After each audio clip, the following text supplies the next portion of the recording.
CM টিপুলেৰ project report এই project ৰিপৰ্টটো বনাই যোৱা বছৰ এগৰাকী ব্যক্তিয়ে পাবলৈ সক্ষম হৈছে কেনেকৈ বনাইছিলে আপোনালোকক এইটো ভিডিঅ'ত শিকাই দিম আপোনালোকে চাব কি লিখা হৈছিলে সকলোখিনি আপোনালোকক দেখাই বুজাই দিম আপোনালোকে হেবে ভিডিঅ'টো হেকলৈকে চাই থাকিব যদি চেনেলটোত আপোনালোকে নতুনকৈ আছে তেনেহলে চেনেলটো সাবস্ক্ৰাইব কৰিব আৰু ভিডিঅ'টো লাইক কৰিবলৈ নাপাহৰিব বহুতে সুধি আছিলে CM টিপুলে এতিয়ালৈকে অনলাইন আহিছে নে নাই এটা সক ইম্পৰ্টেন্ট নটিচ CM টিপুলে 3.0 এপ্লিকেন্ট লিখা আছে বাকি ইয়াতে একো নটিচ অহা নাই যেন পোৰ্টেলটো কেতিয়াবা খুলিব কেতিয়াবা অনলাইন হ'ব এতিয়ালৈকে একো নটিচ অহা নাই আহিলে আপোনালোকক মই প্ৰথমতে ভিডিঅ' বনাই দেখাই দিম ঠিক আছে অনলাইন কেনেকৈ কৰিব লাগে যদি আপোনালোকে কৰিব বিচাৰিছে অনলাইনটো মোৰ দোকান আহি কৰিব পাৰিব মোৰ দোকানৰ এড্ৰেছটো ভিডিঅ'ৰ ডেসক্ৰিপচনত নতুবা কমেন্টত পিন কৰা থাকিব আপোনালোকে চাই ল'ব ঠিক আছে এতিয়া এই প্ৰজেক্টটো বনাই প্ৰথম CM টিপুলে 1 আৰু CM টিপুলে 2.0 বহুতো ব্যক্তিয়ে পাবলৈ সক্ষম হৈছে মইনো প্ৰজেক্ট ৰিপৰ্টটোত এইগৰাকী ব্যক্তিয়ে কেনেকৈ বনাইছিলে আপোনালোকক মই দেখাই দিম এই প্ৰজেক্ট ৰিপৰ্টটো সেই ব্যক্তিগৰাকীৰ পৰা অনা হৈছে ঠিক আছে আপোনালোকক দেখুৱাবলৈ কেনেকৈ বনাইছিলে আপোনালোকৰ হয়তো অলপ আইডিয়া আহিব কেনেকৈ বনাইছিলে আপোনালোকক দেখাই দিম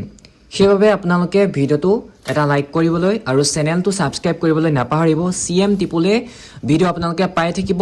আপোনালোকৰ কেনেকুৱা ধৰণৰ প্ৰজেক্ট ৰিপৰ্ট লাগে আপোনালোকে কমেন্ট কৰিব ঠিক আছে যেতিয়া CM টিপুলে 3.0 ওপেন হ'ব তেতিয়া আপোনালোকে অনলাইন কৰাৰ পিছত মোক কমেন্ট দিব তেতিয়া আপোনালোকক মই সকলো সেক্টৰ গটাৰী ফাৰ্মিং হওক ডেইৰী ফাৰ্মিং হওক পিক ফাৰ্মিং হওক যিমান আছে দোকানৰ হওক সকলোৰে business plan with project report আপোনালোকৰ বাবে লৈ আহিম আপোনালোকে কেনেকৈ পুৰাব লাগে ঠিক আছে তেতিয়াহলে ভিডিঅ'টো আমি আৰম্ভ কৰিছো This channel does not promote or encourage any illegal activities. All contents provided by this channel is meant for educational purpose only. কৈ দিওঁ যেন প্ৰজেক্ট ৰিপৰ্ট বিলাক আপোনালোকে ক'ত পাব ঠিক আছে এই প্ৰজেক্ট ৰিপৰ্ট বিলাক আপোনালোকক মই অলপ পিছত কম ভিডিঅ'টো শেষত সেইবাবে আপোনালোকে ভিডিঅ'টো শেষলৈকে চাব এতিয়া আমি ষ্টাৰ্ট কৰিছো এটা হৈছে প্ৰজেক্ট ৰিপৰ্ট দেখিছে ইয়াতে প্ৰজেক্ট ৰিপৰ্টৰ এটা নাম্বাৰ দিয়া থাকে CM টিপুলে বুলি এটা নাম্বাৰ দিয়া থাকে এটা লেখা আছে project profile for financial assistant under chief minister আত্মনিৰ্ভৰ অসম অভিযান CM টিপুলে ঠিক আছে তাৰ পিছতে লিখা আছে চিফ মিনিষ্টাৰ আত্মনিৰ্ভৰ অসম অভিযান তাৰ পিছতে লিখা থাকিব name of the scheme goatery farm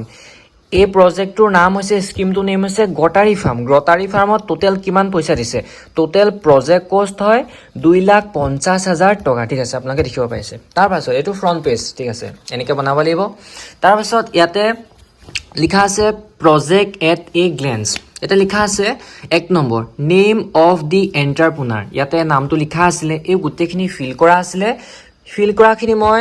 ইয়াতে মই ঢাকি ৰাখিছো যেহেতু পাৰ্সোনেল যদি ডিটেইলছ দেখাও ইউটিউবে ভিডিঅ'টো ৰিমুভ কৰি দিব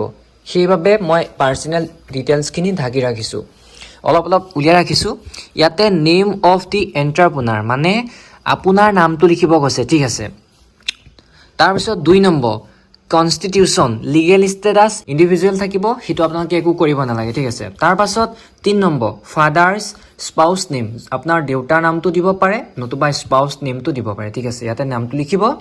সব ক্যাপিটেল লেটাৰ লিখিব তেতিয়া ভাল হয় জাস্ট আপোনালোকক মই এটা আইডিয়াহে দিছো আপোনালোকক বনাবলৈ কোৱা নাই যে এটো চাই বনাব বুলি ঠিক আছে আপোনালোকক মই দেখাইছো যোৱা বছৰ CM টিপুলে 2.0 বহুতো ব্যক্তিয়ে 2 লাখ টকাকে পাবলৈ সক্ষম হৈছে বৰ্তমান তেওঁলোকে 1 লাখ টকা পাইছে 75000 চেক পাইছে আৰু 25000 টকা এটা ট্ৰেইনিংৰ পিছত পাব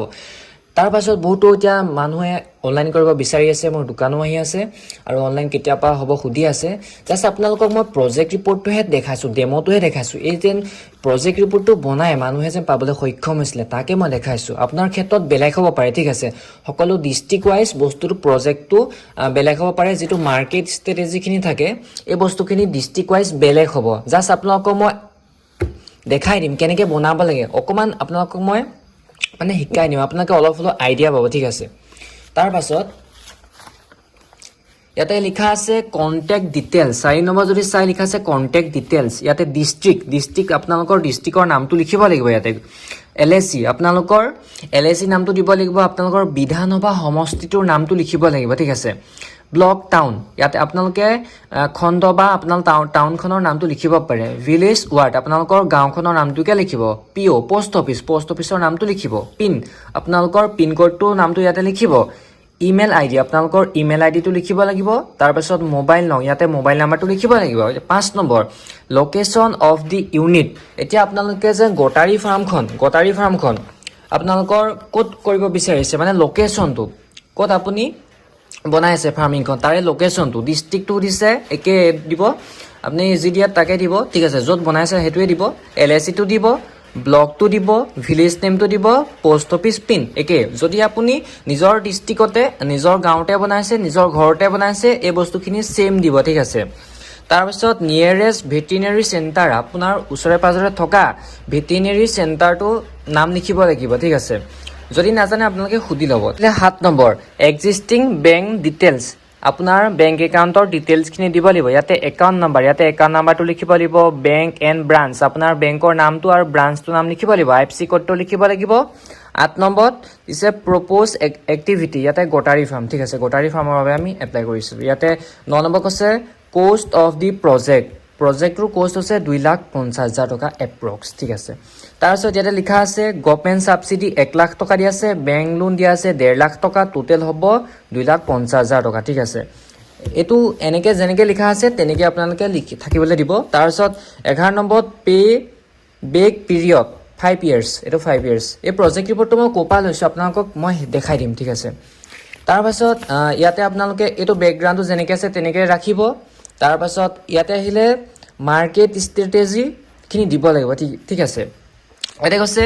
নেম অফ ডিস্ট্ৰিক্ট আপোনাৰ ডিস্ট্ৰিক্টখনৰ নামটো কি হয় হেতু দিব লাগিব ঠিক আছে গোলাঘাট দিছো আমাৰ ডিস্ট্ৰিক্টৰ নাম পপুলেশ্যন অফ দি ডিস্ট্ৰিক্ট আপোনাৰ ডিস্ট্ৰিক্টত কিমান মানুহ আছে হেতু আপোনালোকে কেনেকৈ গম পাব হেতু আপোনালোকে গুগলত গম পাব ঠিক আছে তাৰপিছত population consuming non vegetarian food in the district ইয়াতে কৈছে আপোনাৰ জিলাখনত মাংসহাৰী খাদ্য গ্ৰহণ কৰা জনসংখ্যা কিমানে মাংস গ্ৰহণ কৰে তেনেকৈ আমি আনুমানিক এটা উলিয়াইছিলোঁ 7.4 লাখ খাই বুলি এটো কেনেকৈ উলিয়াব লাগে আপোনালোকক মই শিকাই দিম যিহেতু আপোনালোকক দেখাইছোহে মই এইখিনি মই শিকাই দিম পিছত তাৰপিছত কৈছে per capita average monthly consumption of non vegetarian food ইয়াতে কৈছে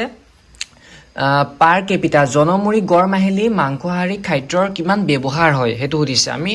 1 লাখ কেজি মান লিখি দিলো তাৰপিছত কৈছে existing production of goat meat in the district ইয়াতে কৈছে আপোনাৰ জিলাখনত ছাগলী মাংসৰ বৰ্তমানৰ উৎপাদন কিমান হয় হেতু সুধিছে আমি লিখি দিলো 2600 কেজি বুলি লিখি দিছো এটো সকলোৰে বাবে বেলেগ হ'ব পাৰে ঠিক আছে ইয়াতে এপ্ৰক্স লিখা আছে মানে আনুমানিক ঠিক আছে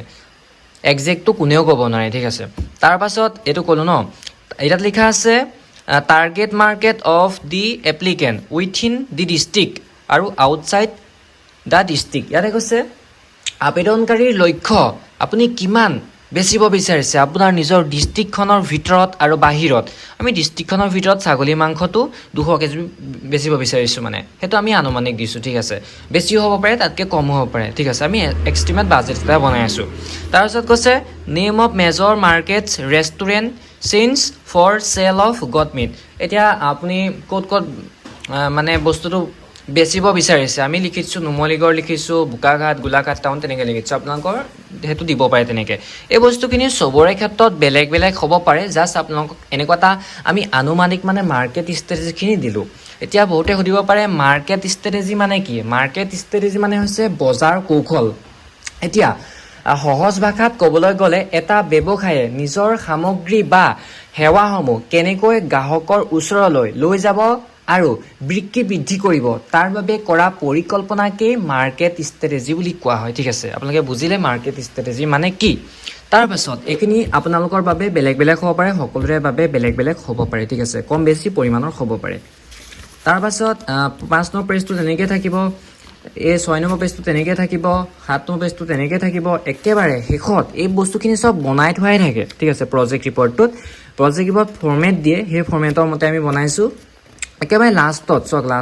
ইয়াত 13টা মান পেজ আছে লাষ্টত সিগনেচাৰ অফ দি এপ্লিকেণ্ট ইয়াতে সহিটো মাৰিব লাগে টোটেল এই প্ৰজেক্টটোত 13টা পেজ আছিলে ঠিক আছে 13টা এই প্ৰজেক্টটো আমি ক'ৰপৰা লৈছো জানেনে সব প্ৰজেক্টৰ দেৰি হ'ব পাৰে পিগাৰী হ'ব পাৰে সকলোৰে বাবে বস্তুটো প্ৰজেক্ট ৰিপৰ্টটো বেলেগ হয় জাস্ট মই গোটাৰীটো দেখাইছো এই প্ৰজেক্ট ৰিপৰ্টটো দিয়ে পাইছে বহুতে ঠিক আছে তেখেতৰ পৰা লৈ আহিছো এইটো যদি প্ৰজেক্ট ৰিপৰ্টটো আপোনালোকে স্ক্ৰীনত চাব পাৰে ইয়াতে লিখা আছে download project templates for different sectors যদি এটোত যদি আপুনি ক্লিক কৰাৰ পাছত ইয়াতে গোটেইখিনি আহি গৈছে ইয়াতে লিখা আছে গোটেই ব্ৰইলাৰ ফাৰ্মিং আহি গৈছে গোটেইখিনি আপোনালোকে ইয়াতে চাবগে লাগিব সেক্টৰছখিনি ইয়াতে চাই পেলাই গোটাৰী ফাৰ্মিঙৰ এইখিনি পিগাৰী গোটাৰী ইয়াতে থাকিব আপোনালোকে ইয়াতে পাই যাব ঠিক আছে এনেকৈ যদি চাই ইয়াতে পাই যাব ইয়াতে ডেইৰী ফাৰ্মিংখন দেখিছে আপোনালোকে ডেইৰী ফাৰ্মিং আছে এনেকৈ যদি চাই আপুনি চাৰ্চ কৰিব লাগিব চাৰ্চ কৰা মাত্ৰকে প্ৰজেক্টটো আহি যাব ইয়াতে ভিউ এণ্ড ডাউনলোডত গৈ আপোনালোকে ডাউনলোড কৰিব পাৰিব ঠিক আছে এনেকৈতো ডাউনলোড হৈ আছে মই আপোনালোকক দেখাই দিম ৰ'ব ইয়াতে বৰষুণ দি আছে ঠিক আছে এনেকৈ প্ৰজেক্ট ৰিপৰ্টটো আহি যায় ঠিক আছে এইটো প্ৰজেক্ট ৰিপৰ্ট এনেকৈ ব্লেংক থাকে ঠিক আছে এনেদৰে প্ৰজেক্ট ৰিপৰ্টটো আহি যায় আপোনালোকে বনাব পাৰিব যদি ভিডিঅ'টো চাই ভাল পালে আপোনালোকে চেনেলটো ছাবস্ক্ৰাইব কৰিব আৰু ভিডিঅ'টো লাইক কৰিবলৈ নাপাহৰিব আগলৈহে আপোনালোকে প্ৰজেক্ট ৰিপৰ্ট ভিডিঅ' পাই থাকিব যেতিয়া CM টিপলৈ অনলাইন আহিব তেতিয়া আপোনালোকক মই শিকাই দিম প্ৰজেক্ট ৰিপৰ্টবিলাক কেনেকৈ বনায় সকলোৰে বাবে বনাই দিম ঠিক আছে পিগাৰী হওক ডেইৰী হওক দোকানৰ হওক ব্ৰইলাৰ ফাৰ্মিং হওক যিমান আছে হাঁহ কুকুৰা চববোৰে বনাই দিম সেইবাবে আপোনালোকে চেনেলটো ছাবস্ক্ৰাইব কৰিবলৈ নাপাহৰিব বাই বাই